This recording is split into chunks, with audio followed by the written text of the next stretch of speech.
MIT technology review Pakistan के news studio में खुशामदीद। मैं हूं आपका मेज़बान GM शाह।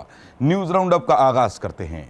बुलेटिन के आगाज़ में आपको बताते हैं कि अब पाकिस्तानी रेस्टोरेंट्स में वेटर्स की जगह रोबोट्स खाना पेश करेंगे। इस हवाले से हाल ही में मुल्तान के एक रेस्टोरेंट में रोबोट ने पिज़्ज़ा पेश करके सबको हैरान कर दिया। इस रोबोट का वजन 25 किलोग्राम है और ये 5 किलोग्राम तक खाना ले जाने की सलाहियत भी रखता है।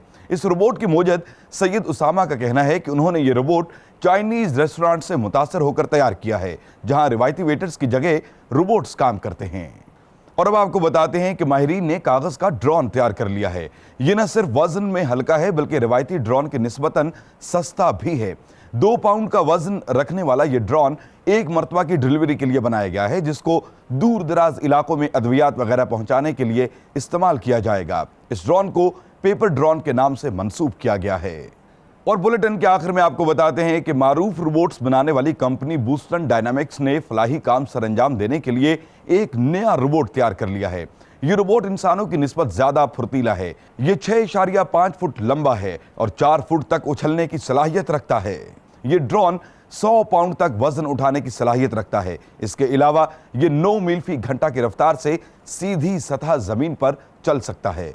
इसके साथ ही MIT टेक्नोलॉजी रिव्यू पाकिस्तान के न्यूज़ स्टूडियो से अपने मेज़बान GM शाह को इजाज़त दीजिए। अल्लाह निगहबान।